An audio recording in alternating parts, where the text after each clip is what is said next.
মা যদি বাড়িতে থাকে দেখবেন, বিদেশে যদি ছেলের অসুখ হয়ে যায় দেখবেন মার বাড়িতে ঘুম হয় না, কেমন যেন টাল পাতাল মার থাকে। কারণ মার অন্তরের সঙ্গে ছেলেদের মেয়েদের অন্তরটা লাগানো রয়ে গেছে। ওই দরদিনী মা একবার রুমের ভিতরে যায়, আবার উঠানের দিকে বের হয়, আবার রুমের ভিতরে যায়, উঠানের দিকে বের হয়। খালি মনে করেছেন আমার 4টা ছেলে ময়দানের ভিতরে পাঠিয়ে দিয়েছি, আমার 4 ছেলের ভাগ্য তুই কি হলো গো, আমি কোন সময় খবর শুনবো, ময়দানের খবর আমি শুনবো, এমন করে করে করে করে করে করে বের হচ্ছে। দলে দলে মানুষ করছে দেখি, তখন মদিনার দিকে ফিরছে। হযরতে খানসা রাস্তার কাছে দাঁড়িয়ে রয়ে গেছে, জিজ্ঞাসা করছে তোরা আমাকে কি খবর দিবি? ওই যে ময়দানে শহীদ হয়েছে, কারো কারো কারো কারো শহীদ হয়ে গেছে, কিন্তু যারা দেখেছেন বলতে সাহস করছে না। কেমন করে একটা মেয়ের কাছে বলবে তোমার 4টা ছেলেই শহীদ হয়ে গেছে? এমন এমন এমন এমন 1-2 কথা বলে চলে যাচ্ছে। হযরতে খানসা বুঝে নিয়েছেন, 65 বছরের বৃদ্ধা মা বুঝে নিয়েছেন আমার ছেলেদের মনে হয় কি হয়ে গেছে। এরকম বিশ্বাস হিসাবে চলে এসছেন। হযরতে খানসা বললেন তোর খবর দে, ময়দানের সঠিক খবর না তোরা দিয়ে দেবে।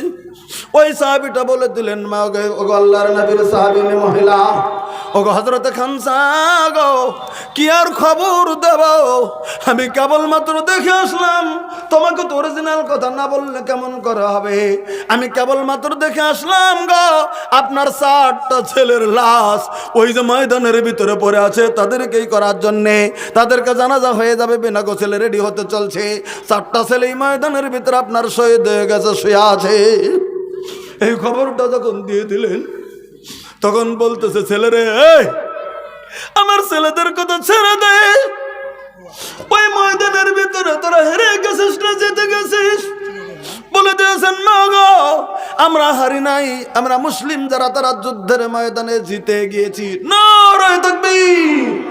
যখন বললেন জিতে গিয়েছি, হযরতে খানসা রাদিয়াল্লাহু তাআলা তখন বললেন, 65 বছর বয়সের একটা মা বলে দিলেন, আলহামদুলিল্লাহ, আমি আল্লাহ রাব্বুল আলামিনের তারিফ করে খুশি হয়ে গেলাম, আমি ভীষণ খুশি হয়ে গেলাম। তার কারণ হলো একটা, জমিনের ভিতরে যে তোরা জিতে গিয়েছিস, কারণ কি আমি তোদেরকে একটা কথা ভালো করে জমিনের ভিতরে বলে দিতে চলছি, এই পৃথিবীর জমিনে আমার 4 ছেলে বেঁচে থেকে তোরা যদি হেরে যেতিস, আমার ইজ্জত জমিনের ভিতরে চলে যেত, দিন বাঁচত না।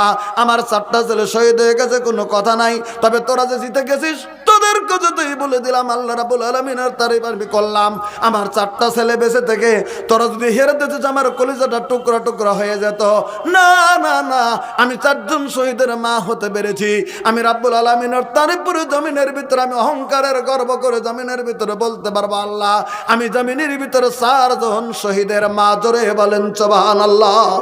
আল্লাহ রাব্বুল আলামিনের নবীকে, আল্লাহর নবীর দিনকে কত ভালোবাসতেন, জমিনের ভিতরে নিজের ওরসজাত নিজের পেটের 4 ছেলে ময়দানে পাঠিয়ে দিয়ে 4টা ছেলে শহীদ হওয়ার পরেও আল্লাহর নবীর দিনের জয়লাভের কথা শুনে জমিনের ভিতরে বুকের পাটা নিয়ে খুশিতে জমিনের ভিতরে রাব্বুল আলামিনের তারিফ জমিনের ভিতরে করেছে।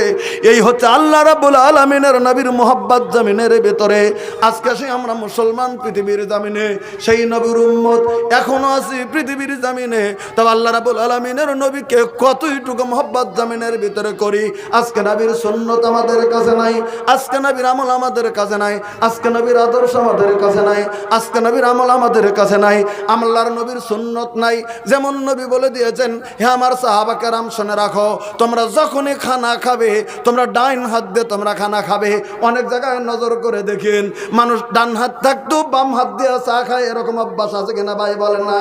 আজকে মুসলমান, নামদারি মুসলমান, বাম হাতে জমিনের ভিতরে চা খাচ্ছে, বাম হাতে জমিনের ভিতরে পানি খাচ্ছে, বাম হাতে জমিনের ভিতরে অন্যান্য খাচ্ছে, বাম হাতে জিনিস খাচ্ছে না। আল্লাহ রাব্বুল আলামিনের নবীর সুন্নাত, তুমি ডান হাতে খাদ্যখানা জমিনের ভিতরে তুমি গ্রহণ করবে। আল্লাহ রাব্বুল আলামিনের নবী বলে দিয়েছেন, এই পৃথিবীর জমিনে তুমি যখন পেশাব করবে পেশাব করে তুমি পেশাব থেকে জমিনের ভিতরে পবিত্র হয়ে যাবে। পানির দ্বারা তুমি কুলুপ করবে, মাটির দ্বারা তুমি কুলুপ করবে, ওরকম জিনিস দ্বারা তুমি কুলুপ করে নেবে যেন তোমার লজ্জাস্থান থেকে নির্গত সেই অবৈধ জিনিস যেন পেশাব যেন বের হয়ে যায়, তোমার শরীরের সঙ্গে যেন জেনে না যায়। কিন্তু আজকে 100টা যুবককে যদি জিজ্ঞাসা করা যায় তোমার কাপড় ঠিক আছে, বলবে না কাপড় খারাপ আছে। তার মানে যেখানেই পেশাব করতে যাবে, পেশাব করার পরে না পানি নিয়েছে না কুলুপ ব্যবহার করেছে, এমনি জমিনের ভিতরে চলে যাচ্ছে। নবীর সুন্নতের মাথায় কুঠার জমিনের ভিতরে মেরে দিয়ে আজকের মুসলমান জমিনের ভিতরে আমরা চলছি। আজকে জমিনের ভিতরে আমরা মুসলমান নবীর সুন্নতের কতটুকু দায়ভার জমিনের ভিতরে নিয়েছি। আল্লাহ রাব্বুল আলামিনের নবী বললেন তোমরা দাঁড়িয়ে খাবে না, জমিনের ভিতরে বসে বসে তোমরা খাবে, বিসমিল্লাহ বলে তোমরা খাবে। আজকে বিসমিল্লাহ বলার মতো সময় আমাদের জমিনের ভিতরে মনে থাকে না, অথচ জমিনের ভিতরে আমরা পৃথিবীর জমিনের ভিতরে মুসলমান নাম জমিনের ভিতরে দিয়েছি। অতটা বলছি না, আল্লাহর নবী সাল্লাল্লাহু আলাইহি সাল্লামের নবীর যেগুলো সুন্নত, সেগুলো সুন্নতের মার্তবা, সেগুলো সুন্নতের আদর্শ, সেগুলো সুন্নতের দাম। এই পৃথিবীতে আমাদেরকে এগিয়ে যেতেই হবে, আল্লাহ নবী সাল্লামকে মহব্বত জামিনের ভিতরে করতেই হবে। এবার একটা ওকে আপনাদের কাছে শোনাবো, এগুলো যা শোনালাম হাদিস থেকে, এবার আপনাদেরকে একটা ইতিহাস থেকে একটা ইতিহাস আপনাকে শোনাবো। এটাও হাদিসেরই কিন্তু ঐতিহাসিক বর্ণনা। একজন বেয়াদিন লোক ইসলাম নেয়নি কিন্তু আল্লাহর নবীকে কত ভালোবাসছে। একটু ধৈর্য ধরুন, একটু শুনে নেন। আমি তো ভাবছিলাম আপনারা 12টা পর্যন্ত কেউ উঠবেন না, কিন্তু উঠেই গেলেন। যান, যে কথা করতে থাকতে পারছেন না উঠে যাবেন না।